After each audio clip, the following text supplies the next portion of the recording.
Hello friends, welcome back to 12-minute tips. This is tip number 2. And as you can see on my desk here, we're talking about yo-yos today.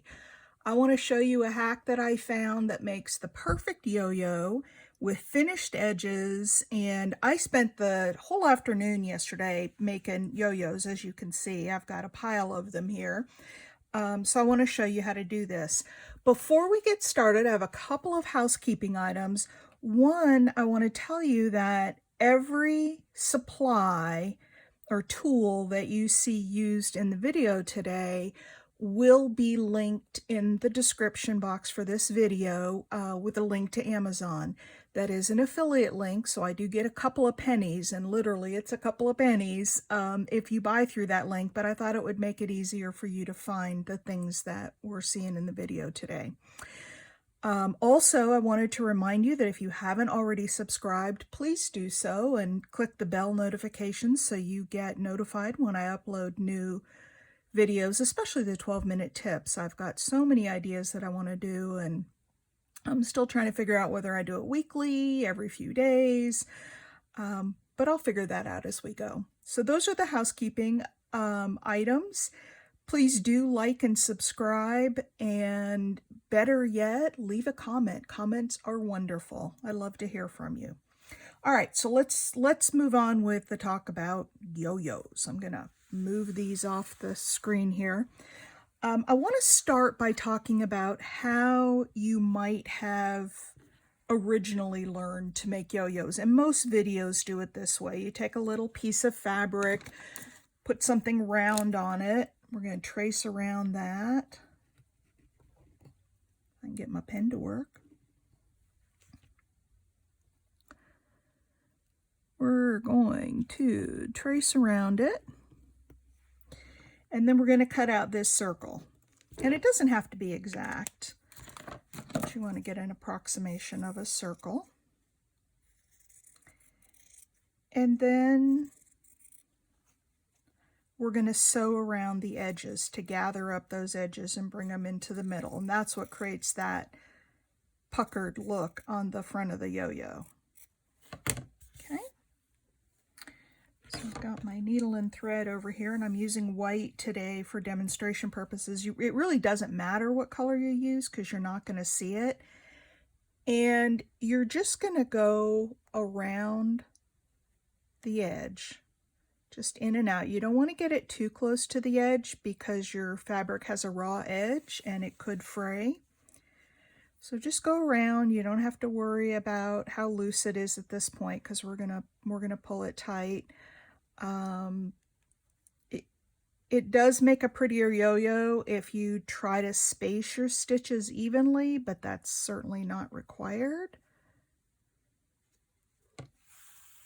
Okay, so this, if you're making yo-yos, this is probably how you learn to make it. I know a lot of crafters have videos out there on how to make them, and there's nothing wrong with these.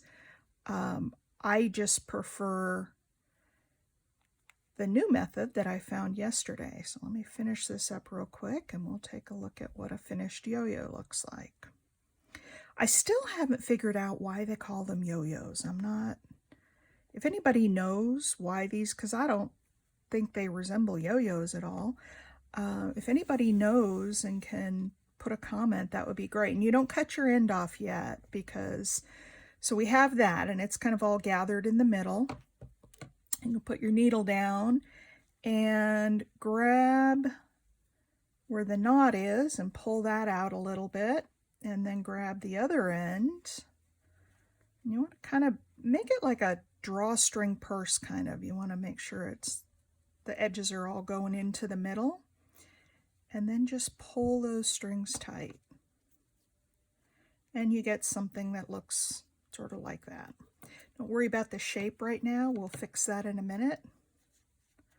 I'm gonna tie off my ends.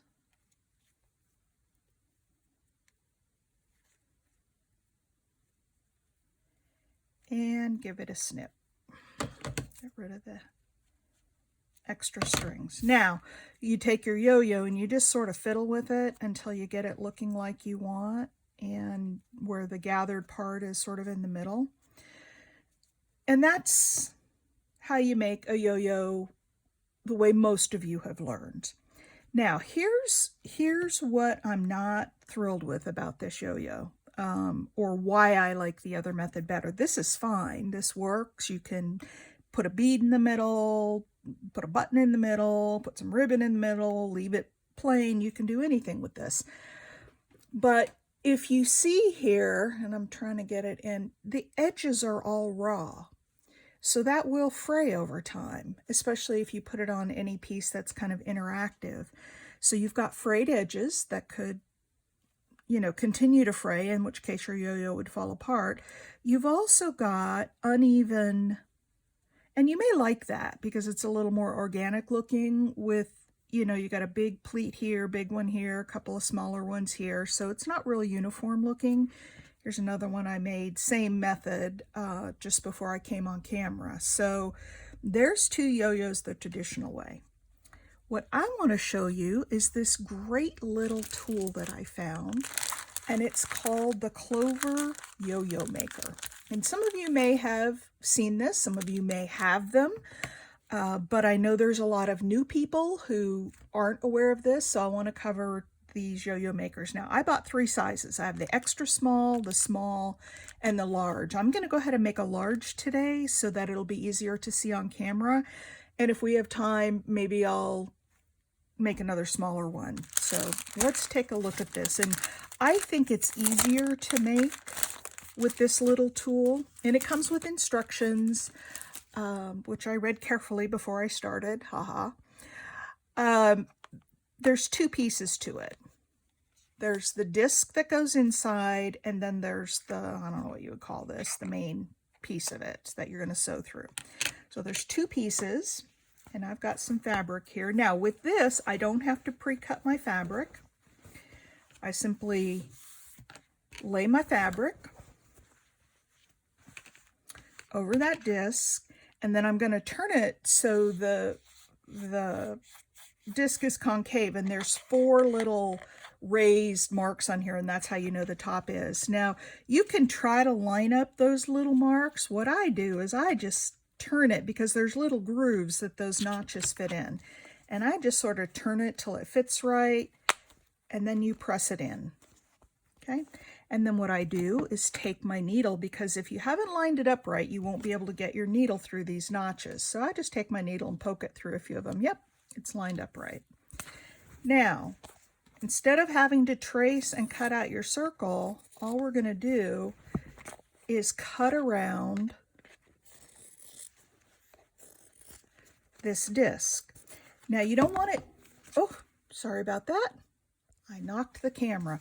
You don't want it too far out because you don't want to have a whole bunch of extra fabric that's gathering up on the inside when you pull it tight. So I usually just run my scissors right along the outside of the disc and cut that way. And that leaves just about the right amount. All right, let's grab our thread. I'll put another knot in my thread. And we'll get started. And you'll see how different this is than the other way.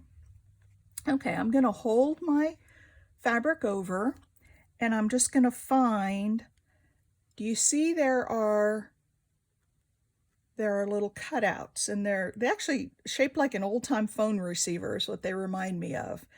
I'm going to go in now. I'm going to move to the right as I sew. Therefore, I want to start farthest away from the way I'm going. So I'm going to start in that. Let me get this in camera here. If you see this little notch here, I'm going to start on the left side, and then I'm going to go down in the right. So I just go up through here.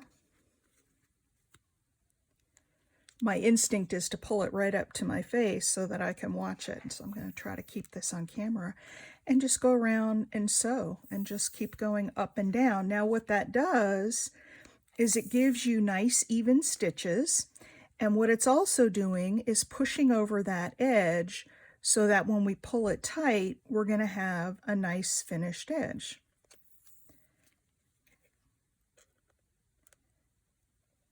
So here I go concentrating and having a hard time. My husband, he came home from work yesterday and he says, "So what'd you do today?" And I said, "Oh, I made yo-yos all afternoon." He thought I was making toys now. He thought I was picking up another hobby. So I had to show him these little fabric yo-yos. And then I will do a tutorial video with what I do with all of these yo-yos, because I have several things in mind. Some of them have to do with paper crafting. I do have some other ideas on these that go along with my jewelry making business. I want to, show you how I make earrings with them. So we're just going to keep going around here. We're almost to the end. But yeah, I want to do a little bit longer video and show you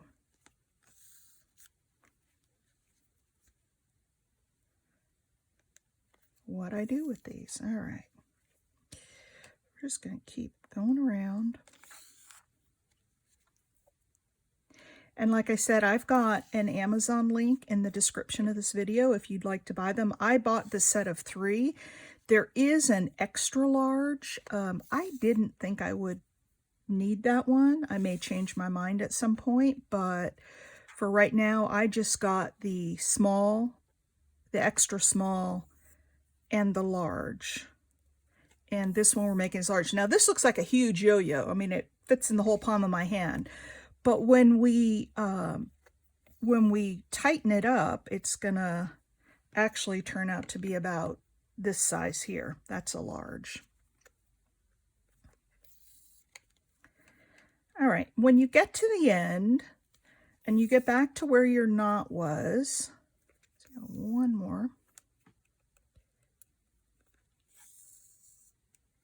Oh, I've gone over 12 minutes, so we're going to be about a 13-minute video today. When you get back to where your knot is, you want to put it back down in the same hole, but don't put your needle through the knot. That'll make it hard to pull it tight. And then come up the other one, same thing. Don't put it through the same place where the thread was originally. Then you want to pop it out. And we've got that sewn around the discs, and then you're going to take the disc out. You're just going to peel that off of there. And when you look at this, you've got all the edges turned over. So when we pull this tight, and I'm going to do it the same way that I did the other one, when I pull this tight, it's going to make a perfect little yo-yo. And I like to pull it up till, like I said before, it kind of looks like a drawstring purse when you're pulling it up, and then you're going to flatten it out. So pull it up tight. Make sure it's all puffed out. And I just hold this, pull the 2 ends.